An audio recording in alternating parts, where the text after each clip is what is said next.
This is Ag Matters PM from the Iowa Agribusiness Radio Network, brought to you by the Iowa Soybean Association, your daily recap of the information that affects Iowa's farmers, producers, and consumers, right here in the heart of the heartland.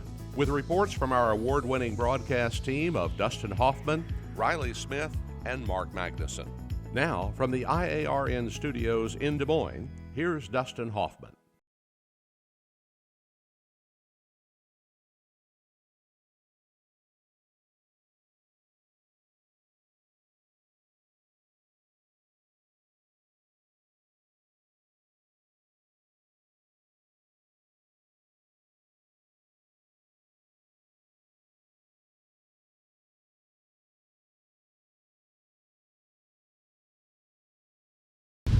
It's time now for the Ag Matters PM Closing Market Summary, your source for market analysis and settlement prices from the day's trade in Chicago, courtesy of the folks at agmarket.net.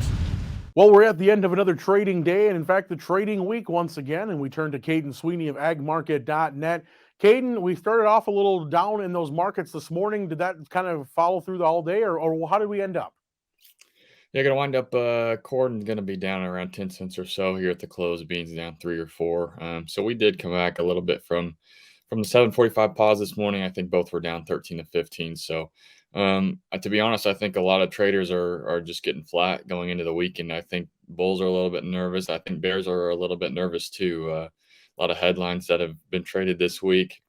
2 days of no markets with more open headlines potential has people a little bit wary, I think. But yeah, fairly quiet market today, especially when you compare to the rest of the week.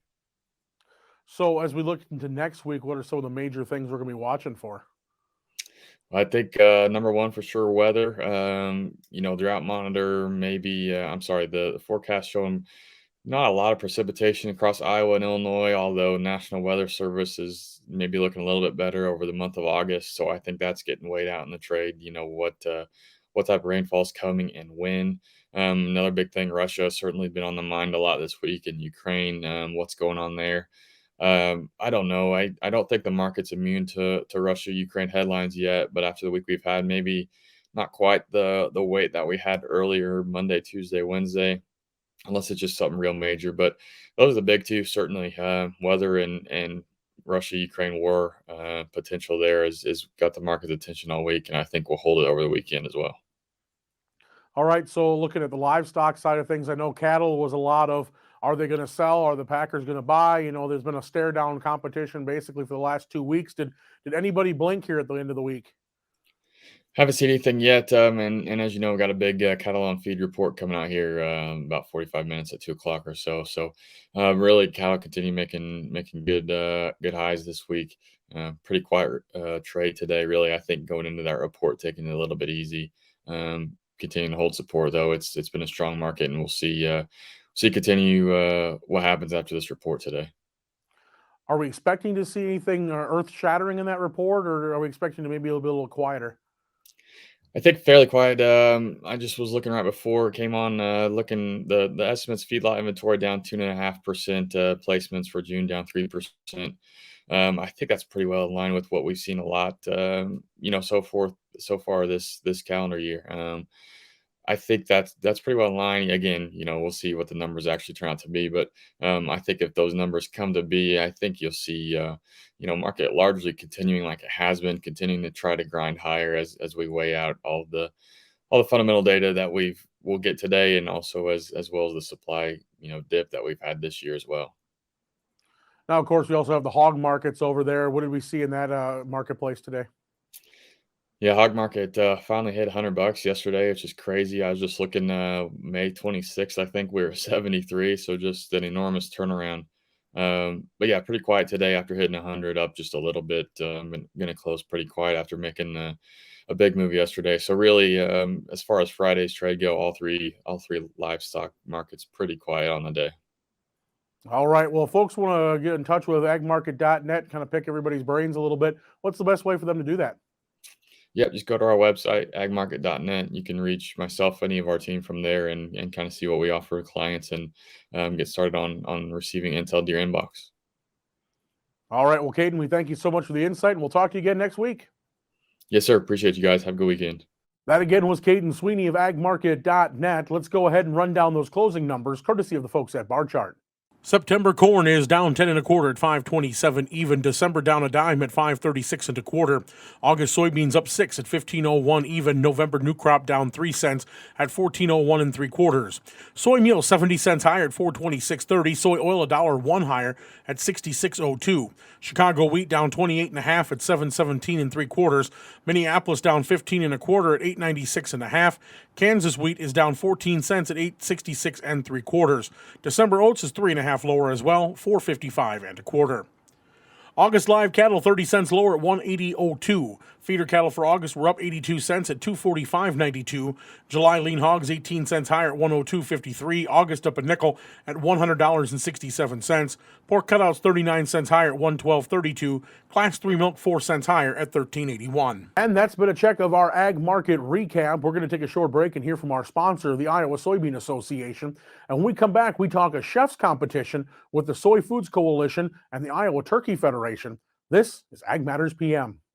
Iowa Soybean Association is driven to deliver for Iowa's 40,000 soybean farmers. We're proud to provide objective agronomic research, a helping hand with soil and water stewardship, and timely industry news powered by the Soybean Checkoff. Learn more at iasoybeans.com. Welcome back to AMPM from the Iowa Agribusiness Radio Network. I'm Dustin Huffman. Well, when we think about the proteins and the foods we grow and produce here in Iowa, a lot of times we seem to put soy foods and meat imitations, if you will, not saying soy is, but other protein sources seem to always pit themselves against the meats we normally get, whether that's the chicken, the turkey, the pork, or the beef. However, it's not something we want to see because most of our livestock producers also grow soy. So you want to see your commodities make money and be profitable across the country. And so that's why the Iowa Turkey Federation and the Soy Foods Coalition is gearing up together to do a chef's competition. We talk with Linda Funk of the Soy Coalition and Greta Irwin of the Turkey Federation right now. Well, we're talking right now with Linda Funk with the Iowa Soybean Association and the Soy Foods Council and Greta Irwin of the Iowa Turkey Federation about a new competition we've got coming up. And Linda, you want to give us a little background, of what this competition's about for chefs? Sure. Well, we're really excited. This is the first time that the Turkey Federation and the Soy Foods Council has worked together on a contest. So we're excited to announce it and kick it off. And it's really to show how soy and turkey work beautifully together and coming up with some really innovative recipes in 3 categories: soups, bowls, and small plate. Small plates are really trending these days, along with soups and bowls. So we're hoping these Iowa chefs get very creative and develop some really fun recipes for us. Now, Greta, going to you, obviously soy being a part of a turkey's diet, this is a partnership that between these these groups have been together for a while. So what made it a good idea to put the food pairings together for the first time here on a competition? Well, I love to cook. I love to create innovative recipes and always be kind of cutting edge myself personally.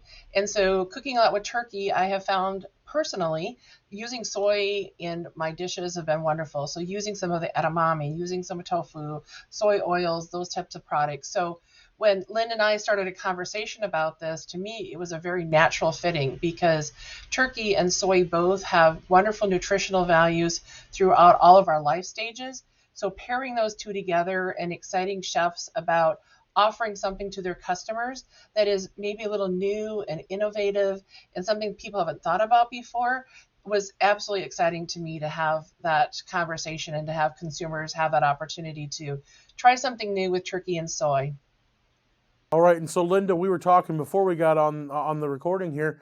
Usually when we think about soy proteins versus animal protein, a lot of times those two marketplaces seem to butt heads. But obviously, Iowa farmers have been producing both and doing a good job of it for quite some time.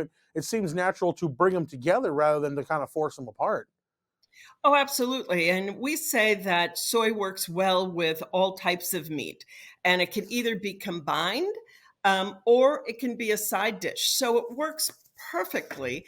and it really complements the meat also. So we have been saying for a long time that it works well together. And we're just hoping the chefs are really innovative and creative and coming up with some really fabulous recipes.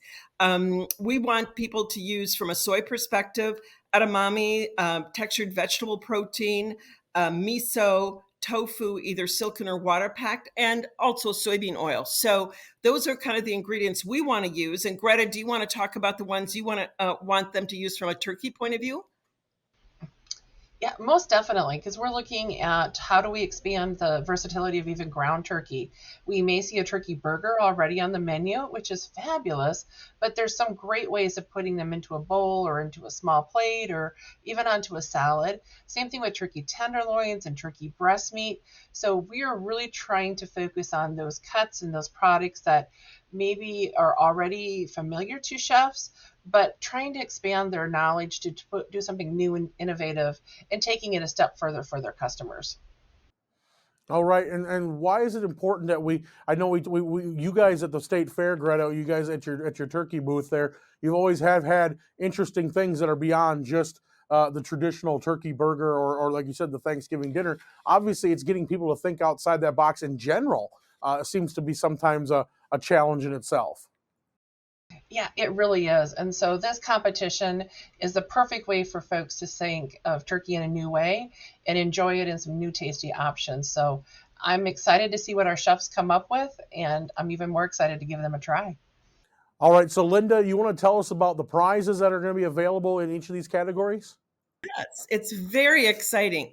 Greta and I put our heads together and our budgets together and came up with that first place winners in each of the categories. So the categories are soups, bowls, and small plates. Each first place winner gets $2,500. The second place winner gets $1,500, and the third place gets $1,000. So really, it's a great incentive to get the chefs really thinking and sending in their recipes. All right, and Greta, as we're getting ready to wrap up here, tell our listeners, our viewers, how they can get entered, these chefs, and how they can get themselves into the contest. Yeah, most definitely. Check out the websites. Of course, the Iowa Turkey Federation and the U.S. Soy Foods Council have the link on their websites, and it's a great way to connect and get more information and figure out where to submit your recipes and ideas to. Justin, can I just say it's the Soy Foods Council website, and in that both of ours have the release on it, and it tells them all the information about how to send it in. All right. Well, that sounds fantastic. And Linda and Greta, I thank you both for taking the time to take the chance to explain to us what's going on here with this contest, and can't wait to see how this all turns out. And when will the winners be announced, Linda? October. So we want the recipes in by August 31st. We'll spend the month of September testing and looking at them, and then announce them in October. All right. Well, that sounds good. Thank you both for taking the time to be on today. Thank you so much. Thank you. All right. That's Linda Funk with the Iowa Soy Foods Association and Greta Irwin with the Iowa Turkey Federation here on the Iowa Agribusiness Radio Network. And that was Greta Irwin of the Iowa Turkey Federation and Linda Funk of the Soy Coalition. And now let's go ahead and take a look at that ag weather outlook.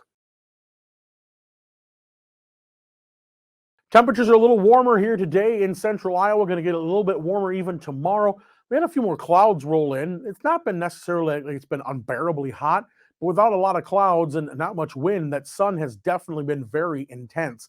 A few more clouds today makes it at least a little more bearable. But now the thermometer is going to go up. But then again, after all, we are looking at the end of July. Let's take a look at what the National Weather Service has in store for the next 24 hours.